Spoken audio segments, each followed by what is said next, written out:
are in is an artifact. And what we do is we take all that stuff and then try to figure out what we can tell about the past by examining that stuff, writing down what it is, and trying to write history out of it. Here in Boston, we also can add a ton of written records. We have lots of great maps. We have great written documents. We have journals. We have census records, and we can use all those written records and add that to the stuff. And what we like to do in archaeology, it's always fun to do, is to see if the written record and the archaeology agree with each other. Because sometimes we find out that when people write stuff down, they may not always record the history as accurately as possible. And then the artifacts can sometimes add more information to that or possibly change that history, depending on what we find. So we always love digging on archaeological sites where we can get new information, possibly from people that aren't well recorded. So here in Boston, what we try to do is we try to look for sites where we have that history already written down, but we're missing pieces of it. So recently we did an archaeological survey in Dorchester at a school called the Industrial School for Girls. And that was a school that was open to girls who were very poor, and they came to that school, but there's not a lot written down about them. And after they left that school, we don't have a lot of written history about them. So what we do is try to dig up, we dug the site, we found an outhouse. I'll talk about outhouses in a little bit. And we found all their toys. And I'll have an artifact here, one of the toys that they found. So I have a little doll here from about 1860 that a little girl threw down their toilet. But this isn't the only doll we found. We actually found hundreds of dolls like this in that outhouse. And from that stuff, from the dolls that they had, from the food that they were eating, from the clothing that they were wearing, from the bones of the animals and the seeds of the fruit that they were eating, we try to figure out what was it like to be a little girl living in Dorchester in this school in the 1850s, 1860s. All of that history is not written down. So we get to add a new story to the story of Boston through the archaeology. So I mentioned privies. I want to talk about that a little bit because that's one of the our favoriteest thing in archaeology. So archaeologists love privies. Privies are outhouses. So you can imagine if you're out in a field or in at a sporting event and you see a little porter john, imagine one of those being put into a backyard with a hole underneath it to catch everything. Before about 1870, everybody in Boston had an outhouse in their yard. So if you had to use the bathroom, you had to go to a little hut in your backyard. You couldn't just go in a bathroom inside your house. And so besides the obvious things that would go into the outhouse, the other thing that people would do is they would throw their trash into those outhouses. And that was really exciting for us because what that means is if we're looking for all the artifacts and all the stuff that people left behind, those outhouses become a really good place to look for that stuff because there's so much more of it because they're deliberately throwing it into the ground. The other thing that outhouses do is they're usually really wet. And you can use your imagination as to what the wetness is in the outhouse, but they stay wet because people would line those outhouses with clay because they might have a well just down their yard from their outhouse. They didn't want the outhouse stuff to get into their well for their drinking water, and so they would throw away their artifacts. They would get wet and they would essentially mummify. So there's two ways to preserve things in the past. You either get it wet and keep it wet, so think a bog mummy in England, or you get it dry and keep it dry, like the Egyptian mummies. Everything dried out and stayed dry. As long as you keep it stable, those artifacts will stay preserved. So outhouses, we can find things like leather and lace and fabric and wood artifacts, seeds, anything that would otherwise decompose is really well preserved in those outhouses. And that's why we like finding them, because we get a much more complete story. So can you imagine if we had to try to figure out what was your life like and all we had to look at were dishes and cups? It would be pretty hard to tell the complete story of what your life was like. But when we have the outhouses, we get a much more detailed story. We can find your food, we can find your clothing, we can find your pencils, we can find anything that was made that survives in that outhouse, and that's where we get a much more complete story of the past. So I want to show you guys some of the tools that we use in archaeology. Probably the most important one is the trowel. I've got a kind of fancy one here with a really colorful handle, but trowels are really important because we actually need to dig around the artifacts, and eventually our hands will wear out, so we use a trowel to dig around the artifacts. So when we find stuff, we can carefully expose it, take a photograph of it. And all those photographs are really important because we actually destroy the archaeological sites as we dig them. So you can never dig a site twice. So that means that the second most important thing on our sites is paperwork, lots and lots of paperwork. So what we do is we have to record everything we find. And so this drawing here shows all the different layers that we dug on a site. This is from the Boston Latin School. Do we have any Boston Latin School teachers today?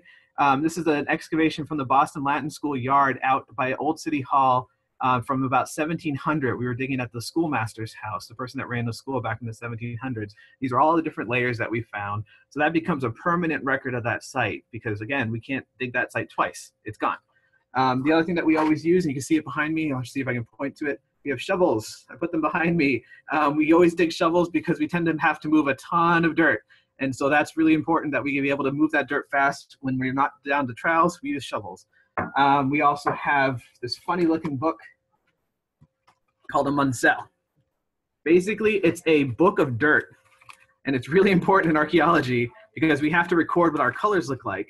And so someone back about 200 years ago figured out how to name all the different colors of the dirt. So when we record our profiles like that, we have to figure out what's the name of the dirt. And this is official dirt names. And we use this so that anybody in the world will be able to know exactly what type of dirt we're finding so they can essentially reconstruct the site. Since archaeology is a science and we can't do everything twice, we have to record it as best as we can so that other archaeologists, other scientists can look at what we found and question our results, check our results, because that's how science works. You come to a conclusion, but it has to be provable, it has to be testable. So we want to have other archaeologists be able to look at our records and see whether or not we did it right and whether or not we were correct in the first place. And that always happens. We end up figuring out new things and change all of our ideas. So the other thing I want to talk about is how layers work in archaeology. So I'm going to share the screen quickly and show you guys what this looks like. So I've got a great archaeological site that was dug back in the 90s where are we going? There we go. So this shows you a profile, meaning the cut of the wall of an outhouse. So this is an outhouse from the 1650s, 60s, and 70s, so about 350 years old now. And you can see how we have those really nice layers, one on top of the other, and we've recorded them, just like the drawing I showed you, to show all the different deposits. Now, archaeologists love outhouses and deposits that have layers because we can treat each of those layers like a chapter in a book. So we look at each of those layers independently, we look at the artifacts in those layers and see if we can tell a story about each of those layers because perhaps different things are happening at each one of those layers. So at the lowest layer, we assume is always the oldest layer. And in the case of this particular outhouse, we found an entire pig in the bottom of that outhouse. And what we think happened was that pig was thrown into the outhouse because the pig got sick.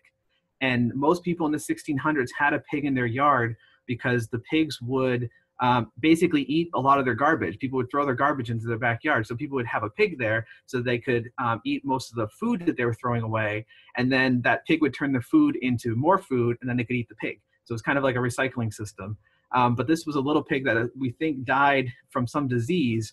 And the family that owned it, the Catherine Nanny Naylor family, we think that they were afraid that that pig disease would get to the other pigs in the neighborhood. And so once the pig passed away, they threw it into the outhouse, covered it in clay, and then moved on. So that little, that kind of layer above the second layer is a clay deposit that was used to kind of cover up that pig. One, because it probably smelled pretty bad down there, and two, because they were trying to prevent that disease from getting out. So, so that's how we do. We look at those layers. We like to date each of those layers to figure out what time period we're looking at, and then we can look at all the artifacts from each of those layers. So we treat the artifacts kind of like a page in the book, and the layers are like chapters in that book. And then we piece all of that together, and that creates that story of what happened in all those different time periods on each site. And that's how we kind of work together the stories of the past. So I'm going to share with you a couple of highlights of artifacts. Move back to me. I think so. Yep. So I want to show you a few. I've got 4 artifacts I want to show you that I think kind of summarize most of the archaeology of Boston. We're still doing good on time. So first one is a little arrowhead. That's about 400 to 1,000 years old, and it was found on Boston Common. So we have Native Americans, Massachusetts people, here in Boston going back at least 10,000 years, probably more like 20,000 years. But that's an artifact and true arrowhead that was found on Boston Common. If you guys have any follow-up questions on what these things are, I'm happy to share them with you. This is one of my favorite ones. It's a toy called a whizzer. And it's kind of got 2 little holes in the middle there. And I don't know if you can quite see it, but there's a name on it that says Thomas Apthorpe. Thomas was the son of Charles Apthorpe, and he was a really wealthy merchant in Boston. So Charles was able to buy his son this cool little toy here. These are called a whizzer because what they did, got a wooden one here, is you would turn it sideways. You can see this is a wood version with the two little holes. And apparently if you pull it really hard, you'll hear maybe a sound, sounds like a buzzing sound. Yeah, apparently that was really fun in the 1700s. I don't really buy it, but okay. So that was about the Xbox 360 of 1740. But, you know, it was a simpler time. Another artifact that we have is a cannonball. This was found in Charlestown during the Big Dig. This goes back to June 17, 1775. This is one of the cannons used during the Battle of Bunker Hill that was fired at Charlestown from the British ships in the North End and Boston Harbor. This is one of the cannonballs that burned down Charlestown that day. We actually have quite a few of these because they all kind of stuck around the ground. And last but not least, chamber pots. We get a lot of chamber pots. This is a really fancy one that was decorated. We think this one was made at the Parker Pottery in Charlestown. It was a really kind of well-known potter owned by a woman in the 1700s. And it's got a nice rim on the top of it and a big handle. And it was pretty big. And this was your toilet.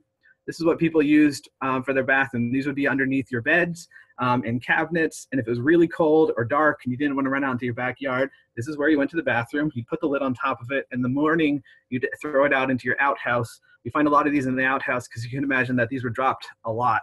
And people, once they dropped their chamber pots, they were absolutely not interested in jumping into their outhouse and pulling them back out.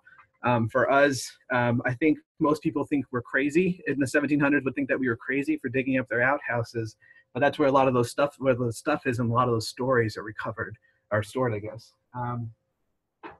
So I think we'll switch over to questions now. Does that sound like a good time for that? All right.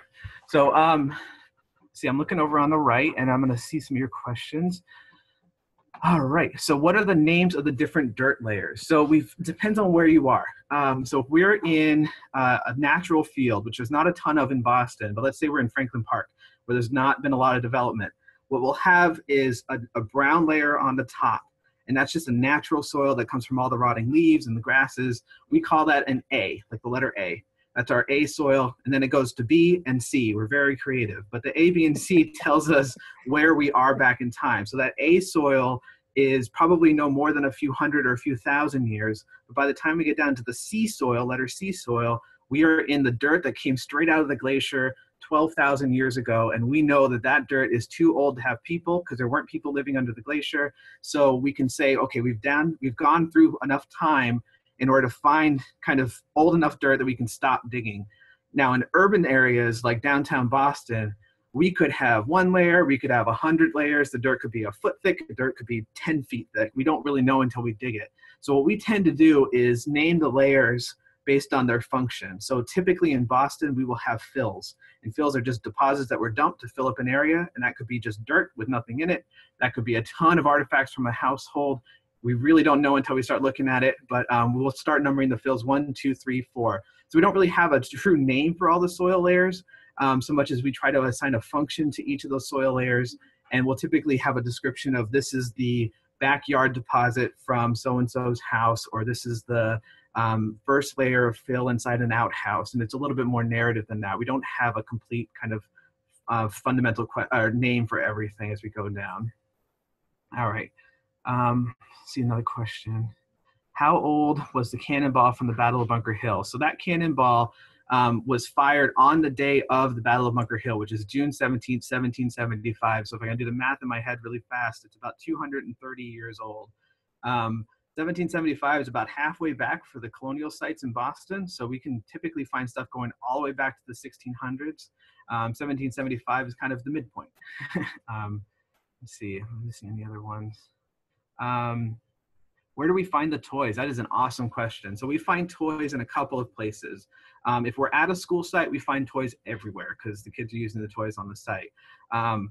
We also look for them in the yards. So you can imagine kids are running around in the yards and playing in the yards. We had a drain that we found over by Old North Church that was an open drain back in the 1800s. And we think kids were playing marbles because when we dug down into the drain, at the very bottom of the drain, there was just a pile of marbles. And so what we think was happening was kids were playing marbles in the backyard, and they would roll across the yard and end up in the drain and go down about 4 feet where the kids couldn't reach them. So the drain became this kind of marble collection pit. But typically we find toys pretty much anywhere that there are kids. And we've got to remember that kids are some of the hardest people to see in the written records because the kids aren't writing their history down. They're only being recorded by others. So the toys are kind of direct communication with the kids themselves. What was their life like? Where were they playing in the yards? What kind of information can we get about them themselves? Well, there's a lot of questions now. All right, so let's see. Can you tell us about the ship was uncovered in the Seaport District? So that's a long story, but we'll try to do it quickly. So back in May of 2016, 2015, I can't remember now, I actually found out through Twitter, of course, that there was a shipwreck that was found in the seaport.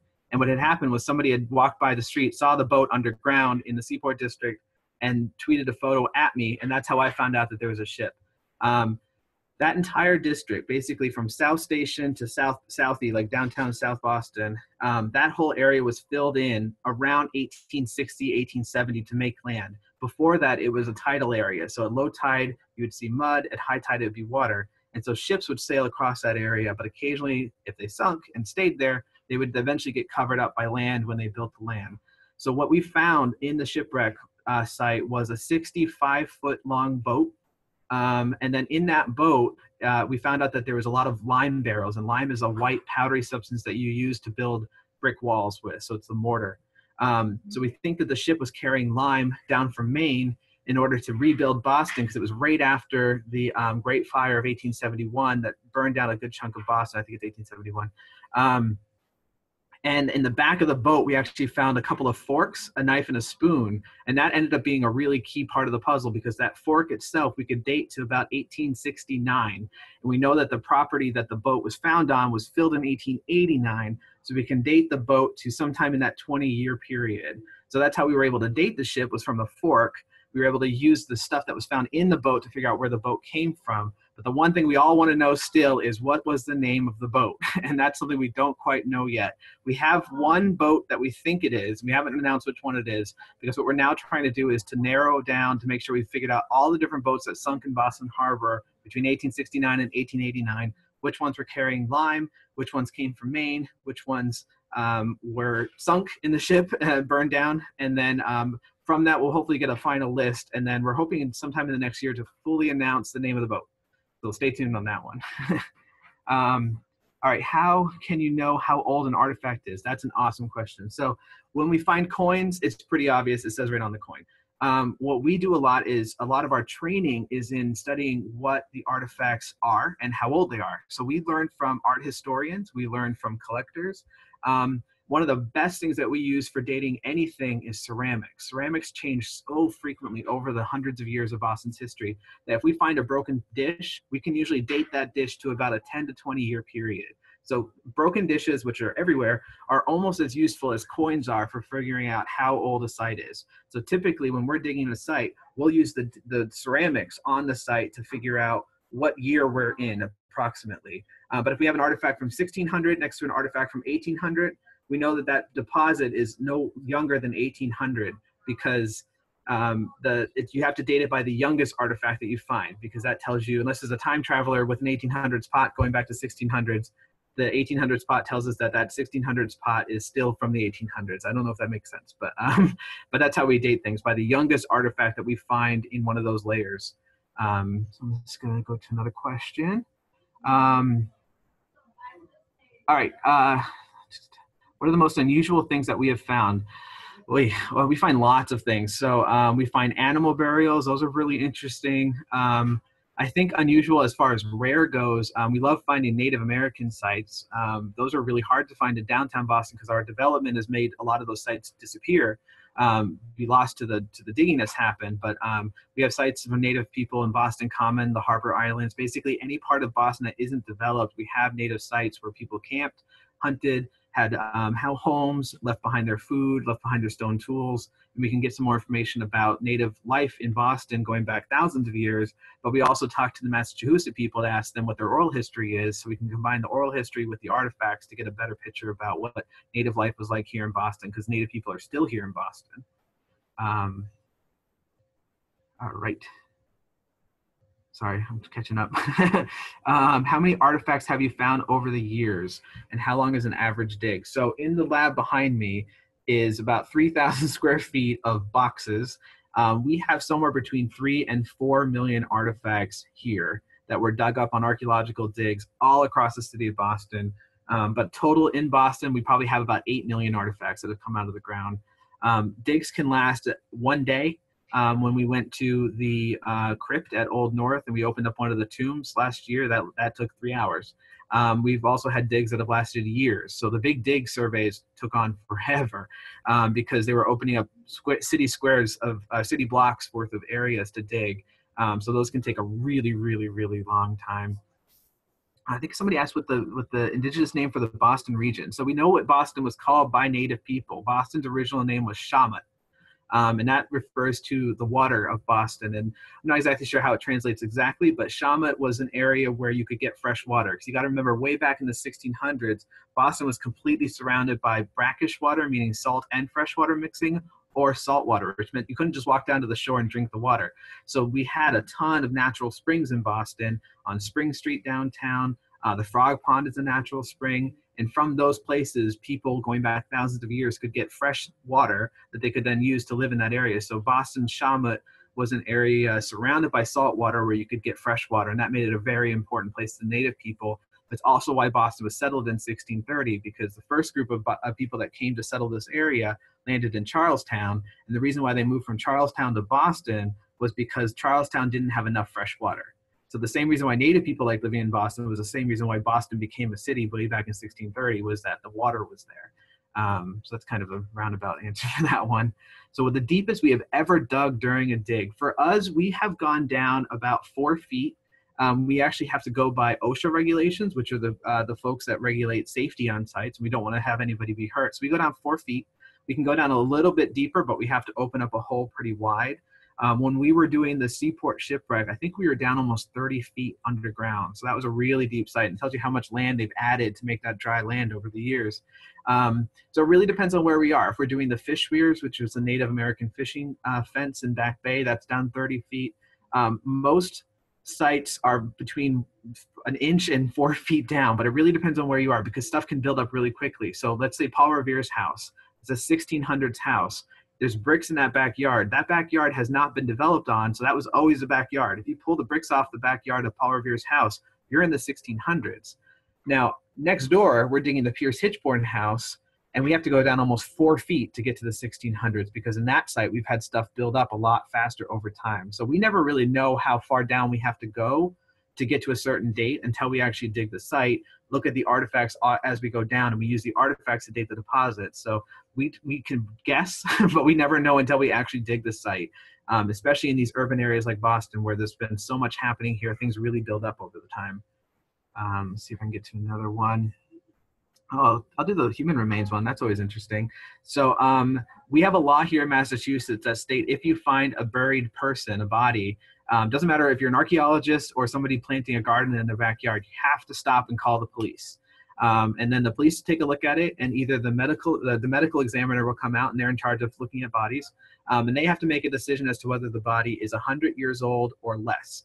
If it's 100 years old, then or older, then it becomes an archaeological site. If it's less than 100 years old, it becomes a crime scene. So either way, whoever's working on the site leaves, because at that point, it's either the police move in or the state archaeologists move in. The state archaeologist is above me.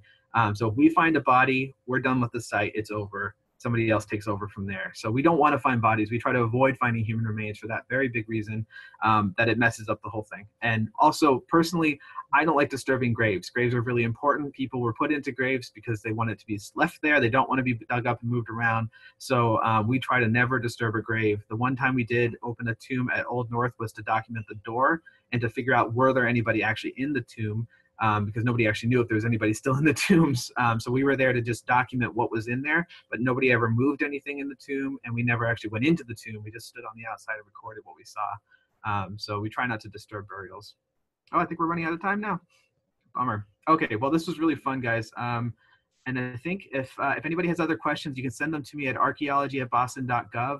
I'd happily write back responses to them, and we're going to do this again. So we'll hopefully have more time to answer questions later on. Awesome. Thank you so much, Joe, for all of that wonderful information.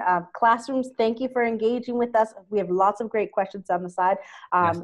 As Joe shared with us, we have, we'll go back, we'll answer some of these questions. We actually put together a webpage to capture all of these archaeology live streams. So we'll answer them, we'll post them there so that you can find them easily. Teachers, just so you know, you also have access to some of the images that Joe shared from the actual artifacts. So there's some images on that PowerPoint deck, so then you can kind of dive through and explore. And classrooms, if you are there, we would love some feedback at the end. So we'll send out an exit ticket, and students, if you can turn and talk to a neighbor and just kind of share the one important thing that you found really interesting, that'd be great. But we'll join you next time. And can we give Joe a nice round of applause even though he can't hear us everywhere? Thank you.